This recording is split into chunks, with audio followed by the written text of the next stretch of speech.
Hello and welcome to She the People's Digital Safety Summit that aims at starting a conversation around reform in digital safety and the way the internet operates for women today. And I'm delighted to have three Corona warriors with me who made the best use of tech to reach out to people in need. We will listen to their stories and also talk about the lessons that using technology for COVID relief taught them. I'll introduce my guests one by one. I have with me Seetu Kohli, who is an Indian architect. She started a COVID helpline during the second wave of the pandemic. We welcome you, Seetu. Thank you. Thanks. Next Pleasure we to be here. have, yeah. Next we have Nisha Abdullah, co-facilitator of Deep Listening Circle. It is an initiative that supports people's mental health by organizing weekly Zoom calls. Welcome, Nisha. Hi, Charvi. Hello, everyone. And our last guest is Alysha Lobo. She's a tech marketer who started COVID Asha, a chat box that provides real time verified information on oxygen procurement, refilling, and ambulance services. I welcome all three of you to our Digital Safety Summit.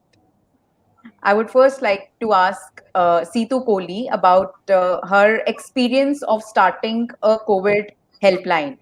Seetu, how did the idea strike you? And if also you could tell us, if you could tell our audience about how has the overall experience been?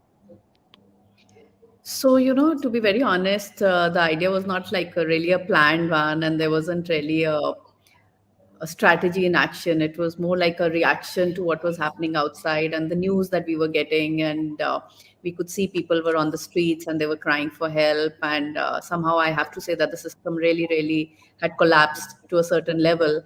And it was very difficult to see things happening like that. So there was always this question within me, like everybody else, that what can we do to help? How can we rise to the occasion? So and social media truly is the best platform because that's where we were getting all the information from on what's happening around us. So I started two kind of campaigns. One was on Twitter, not campaign, but initiatives, I would say. One was on Twitter and the other was on WhatsApp. So I put up a note on Facebook saying that I want to start a WhatsApp group, and whoever can help or assist should just write happy to help. And I was surprised. I put it in the evening, and by the morning, I had about 70 to 80 people writing happy to help from all over India and globally, US and everywhere. So we quickly made that WhatsApp group. Within 2 to 3 days, there were about 170 people on that WhatsApp group, and then I closed it. And we were getting queries from the people on the group. We were getting queries from Twitter, and we integrated everything. So I would take the queries from WhatsApp to Twitter and Twitter to WhatsApp. So zillions of people on Twitter, influential people, government, people in power, people in terms of who could influence. So we all got together and we did as much as we could. So that's what happened. It was just a reaction to what was happening. It wasn't really a plan per se.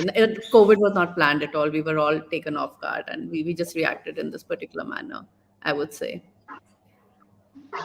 Right. And it was a lovely initiative. I mean, I've read about it and the work done is great. I would like to ask Alysha Lobo, who started a chat box. And the most interesting part about how she came up with this idea was that she hasn't met any of the team members who have helped her build this initiative. So, how did this idea come to you, Alysha? A, and B, what were the challenges you faced while bringing it online? Thank you, Charvi, for having me here and to be part of this panel discussion with other women COVID warriors who've done so much for the second wave. So, as we know, the whole second wave hit us around the end of April, and it was getting very frustrating for me to see so much of information floating around on various social media platforms, as well as requests for this information floating around on various social media platforms. And how could we bring all of this together and give people a single unified point for them to access critical COVID resources such as oxygen, medicine, and ambulances? So on the evening of 23rd April, I sent out a message in a WhatsApp group of startup entrepreneurs and founders. And what we were looking to do was finally build a solution to these frantic pleas that we were seeing across the board. And a few hours and a few messages later, we decided to form a small little team and create a chatbot. The interesting thing is all of us have full-time jobs, and we decided that okay, we will put in extra hours and build this, and none of us have ever met each other or worked together before. And I think that really brings about the beauty of what COVID volunteers can really come together and do.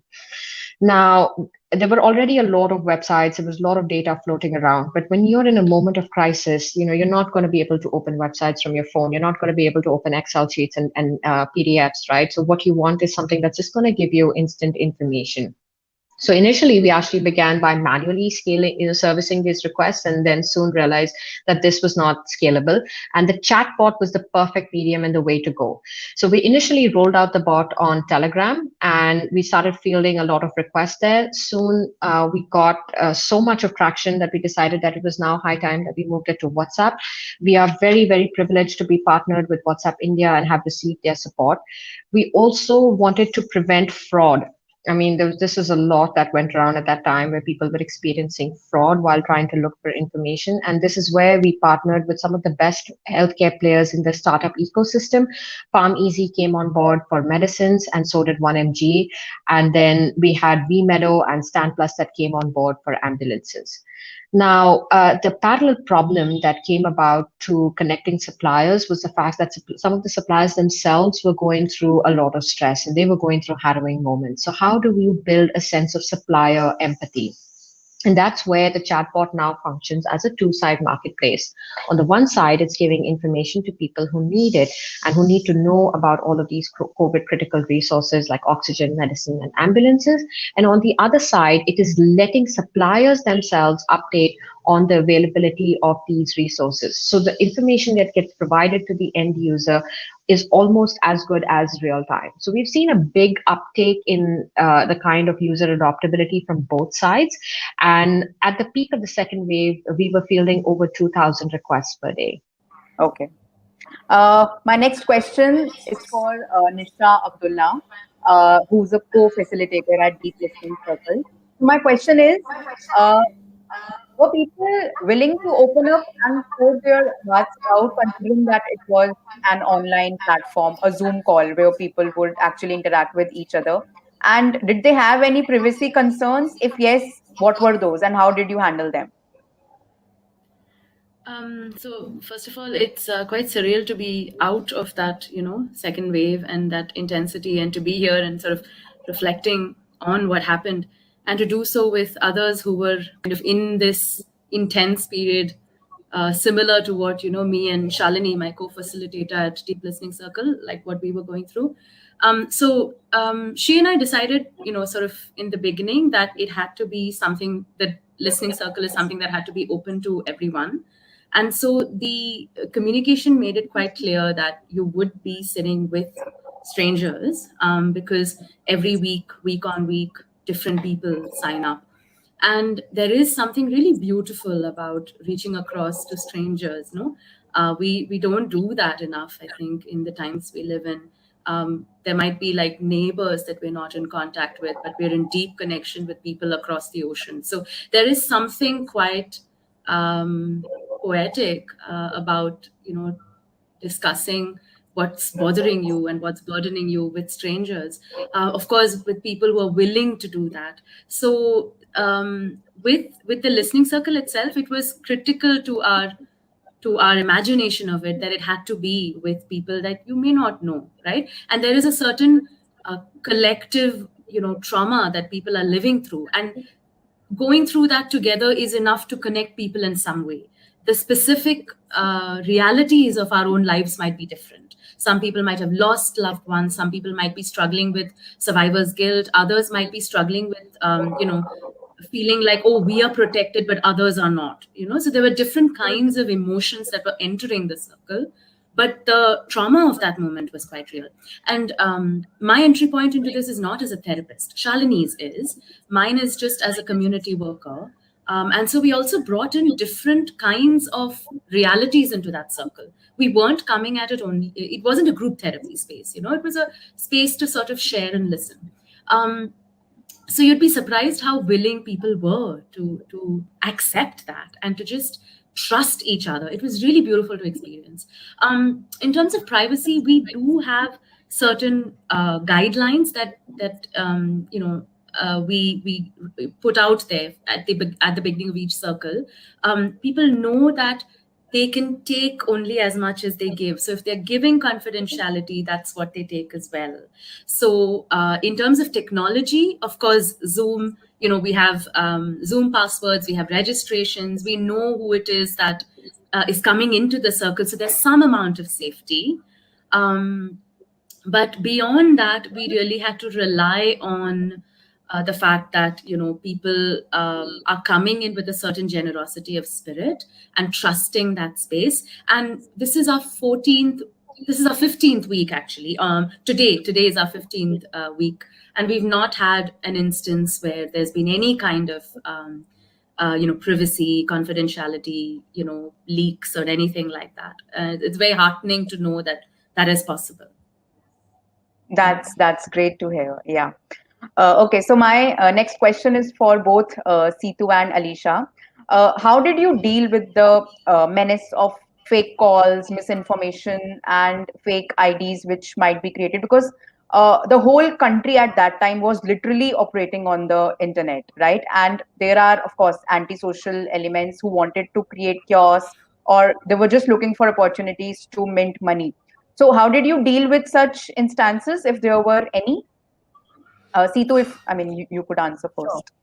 Yeah, I think, yeah, you're taking me back to the times which I, kind of like she said, was very surreal. Yeah, there were a lot of fake things, and we put in a lot of money to buy a lot of stuff where people just disappeared and everything happened. But at that time, it wasn't about, we were so desperate. It wasn't about money. It wasn't about fake or real. It was like, even if there are three fakes and one real gets the help, we were in that situation that we were ready to deal with anything and everything to, not give up at all, and to ensure that nothing breaks our soul and nothing breaks our, the hope that we carry. So a lot of people would call me, oh no, I'm not chasing this one, or I'm not putting in money here to buy this or buy that, and I'm not responding to this. But I had learned this very early on in life that, so if there is a child who's complaining that he's been, it's a very weird example, but it stays with me throughout in everything that I do, that if there is a child who's complaining that he's been or she's been abused, or somebody's, we would always give the benefit of doubt to the child, even if it was their imagination, because in five children, even if four are imagining, one real one voice gets drowned somewhere. So that's the formula I applied, that I don't want the real ones to get missed out or to lose out, because there are a lot of fake people out there, and that's how life is. So you can't filter out, you don't have the sixth sense to know what's happening, but you go out all out and help everybody, so that the real ones don't get injustice because so many are fake. So that was my policy, and I would tell that to everybody, and we did not stop. Of course, our efforts were one into four times, because three of them were, like you rightly said, were kind of fake also. But there was no reason to give up at all, because it was a matter of life and death. When I go out to work in my That's true. business and somebody comes, just barges in and say, oh, I need your med, I'm like, is there a medical emergency? No, we are only designing houses, so what can happen? Relax. But then I was in the situation where it was a medical emergency, it was a matter of life and death. We were losing people. People were falling down like pins, so there was no chance to let anything stop you at all, fake or no fake. We had to go and do whatever we could. And resources were not really an issue. They were an issue, but they were of no consequence, because if you didn't have people at the end of the day, what are you going to do with the resources in your bank or in your system? You have to save the people. So it was beyond everything. There was this passion and this craziness to just help out each and everybody, that everything else took a back seat. That's how it went for us, and I'm sure it was the same for everybody out there. Right. Alysha, how has your experience been?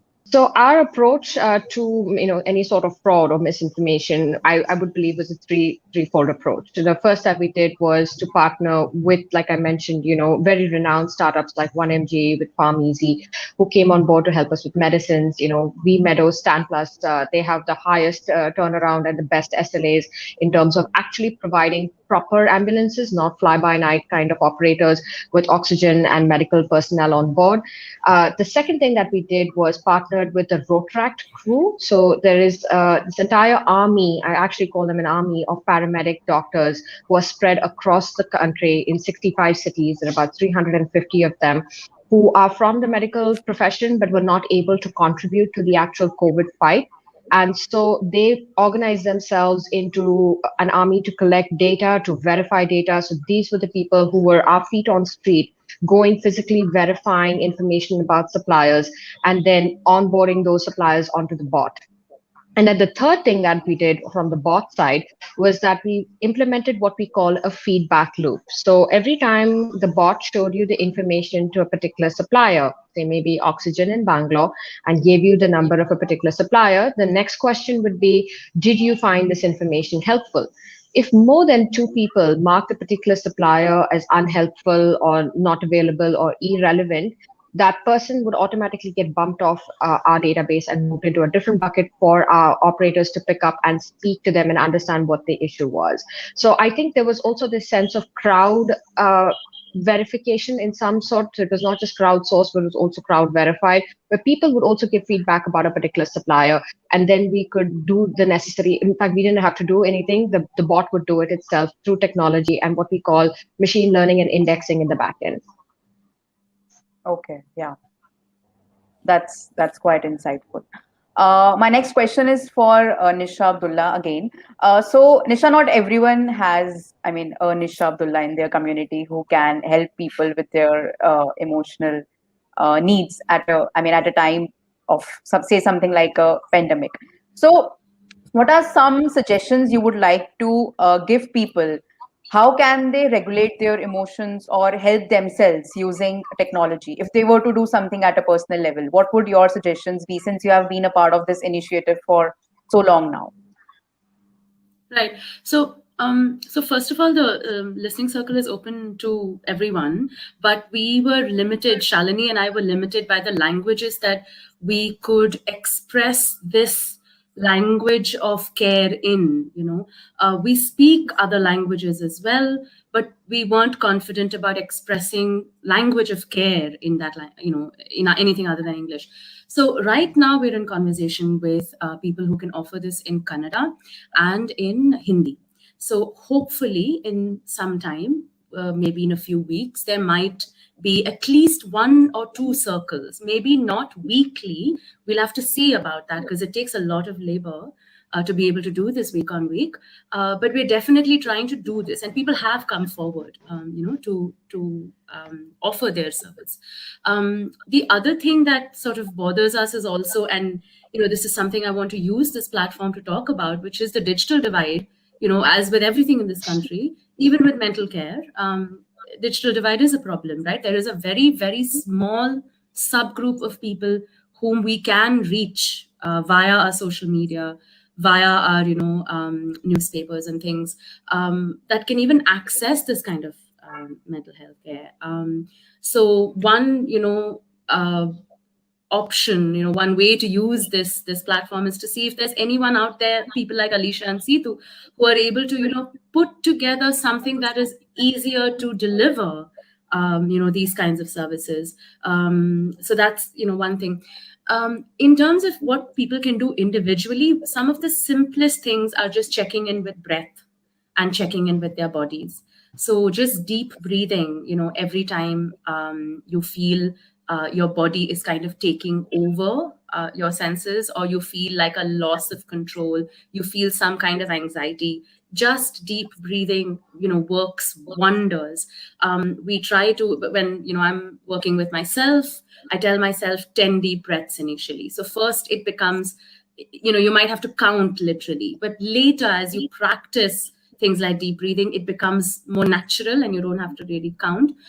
Other things you can do is just working with the body, simple movement, simple, things like walking, just being back in touch with your body. I think we, in our urban life, we forget how not in touch we can be with our bodies, day on day, week on week. And just doing that makes a huge difference. Simple things like scheduling mini breaks. These are things that we know, but we don't value enough, right? So I have a timer that goes off, every hour. So I know that, 5 minutes, I have to get out from this desk, just walk around, see my cat, cuddle, and come back. Anything that works for you. And everyone's practice of mental health is really different. So I suppose you can borrow different things like this and see what works for you, right? And then, of course, I have to say that if you feel like this is something that is beyond you, then you must reach out to mental care therapists, to counselors. I'm not one, so I can't give you any advice beyond this. It would be wrong. But I know that there are many, many therapists out there who offer even a sliding scale, payment options. So even if you may not be, in the best financial situation right now, considering the pandemic and how it's impacted jobs, it's okay. Reach out. There are phone-in services. There are in multiple languages. There are one-on-ones which you can schedule as per your convenience, or even if it's not weekly, you can work out options with therapists who are offering that. There are therapists who work in multiple languages. There are therapists who offer, like I said, a payment scale which is sliding. So if for the immediate you're not able to pay what is their full charge, their full fees, they will give you some kind of concession, and then you can go back to a full payment later. So there are multiple options. So if you feel like you can't regulate yourself, and you don't have the means to do it, you must reach out. But otherwise, experiment with some of these things. You might find a practice that works for you. Right. Nisha, all the very best. I mean, it's great to know that you want to take your initiative to a multilingual level. That would affect, I mean, impact is a better word, impact more people. Okay. Thank you. So That's the now goal. right. Now we all know that the danger of third wave, it's looming large on the country, and I really hope that it doesn't come. But I mean, clearly that's what the experts are predicting. In such a scenario, how can people or communities use tech in a way that helps them ride over this third wave successfully if it comes? And I mean, what can people do to save themselves from the consequences of third wave? So I would like to ask this from Alysha and Seetu. Okay. Should I go first? Yeah, Speaking of like impact, right? And when we talk about third wave, one of the things that we've actually done in the last month that not too many people actually know about is that we managed to roll out the same bot in Indonesia to help them cope with what is now the third wave across Southeast Asia. So we've had some learnings that we are going to take back now from Indonesia and implement them in India if for some reason that comes about and the most inevitable happens. I truly believe in even what Nisha is saying, right? How do you get things down to the grassroots levels? And this is where the feet on street comes into play, the entire army that we have. And the second part is that we're already live in 7 regional languages. So it's much easier to chat with the bot in these languages and get the information. I'm very bullish about the fact that you need to test, track, trace, and treat. Like this is the only mantra that I believe in following right now. So the moment you show even the slightest of symptoms, we are hoping that we can bring in the telemedicine aspect into the bot so that you can consult a doctor no matter where you are in the country. And be the very fact that the bot is on WhatsApp makes it so much easier because almost the entire country is on WhatsApp, and it's much easier. You don't have to download a second app. You don't have to do a whole setup. You're not worried about how much of data you're using. People like us who live in the cities and the metropolitans have the luxury of data, of unlimited data. But when the moment you start going down to tier 2, tier 3 India, rural India, people live on data packs from day to day. So that's why it was very, very important for us to continue to operate on WhatsApp, and we will continue to grow those efforts on WhatsApp. right. Seetu, what would you like to add to this? Yeah. So, of course, what Alisha is saying is very technology based. I'm not that much of a tech person, but I can talk about the human angle in the whole thing, and also how we as so I'm an architect, and I don't understand technology so much, but for me it's a natural instinct to kind of figure this thing out. And without technology we can't even survive for a second. We need to be connected all the time. But what I would say is that we've done a lot of work. It's through the second wave. We figured out who the right people are and who can be reached out, and what are the platforms that can be used, like teleconsultation or WhatsApp groups or Twitter, and how we can activate things very, very quickly. I think cities will get a grip because the civil society really rose to the occasion, and they figured out how to take care of, including the RWAs, the residents welfare associations. Everybody kind of figured it out, and it's a mix of offline and online efforts, plus hospitals connectivity. But the tier 2 and tier 3 cities and the villages is where my concern is. Though we have mobilized a lot of resources, they have these local clinics there, which are the government run medical centers there, and we send the resources there. But there's a lot of denial there. And we as people, and who are very good with tech, or who have figured out the doctors and the support system here in the cities, need to now adopt the smaller villages or the tier 2 and tier 3 cities. And we need to connect with the relevant people there, activate the COVID helpers. And we did a part of it, and then but the memory is so short, we totally forgot about it and went back to our hill station holidays. So we need to always keep that on our radar, and have maybe fortnightly meetings with them. It could be COVID or it could be anything, but it's just that a government cannot totally support a calamity like this for 1.3 billion people. We all have to put our heads together, and technology will play a huge, huge role. So it has to be a great combination of people's efforts and people's will and intention with technology.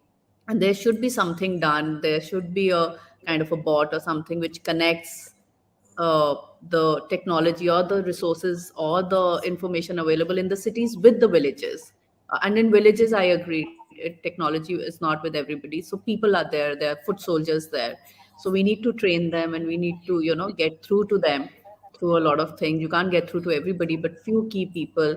So there has to be a plan that I really hope that the government would have done something to take this forward, or organized it, or put it together. It can't be on our shoulders all the time. We've got other things to do. We've got to pay our rents, our salaries. We've got to do other things.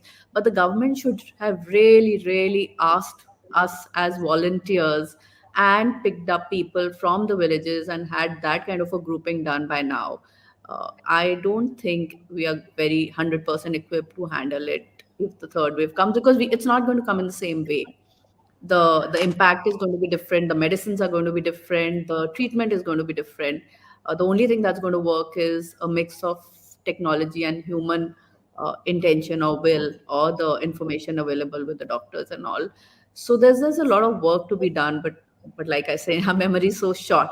We'll again be hit by another tsunami and we'll be struggling. So but I really hope that some of us do get together to put these initiatives together, and we are better prepared. So that's what I would say. Right. And in fact, I'm fortunate to have spoken to three such people who took the responsibility of doing whatever they could to reach out to as many people as possible. In fact, I remember Nisha telling me that the deep listening circle, it's an ongoing effort. And in fact, she has a Zoom call scheduled for today evening as well. Okay, so thank you all for joining me on this panel and sharing your experiences and insights. Congratulations for doing such stellar work and proving to everyone how one can use their everyday resources, network, and knowledge to make such huge impact. Thanks a lot. Thank you, everyone. Thank you. Thank you, Thank you for Sharvi. having us. Thank you, Thank you so Alisha. much for having us.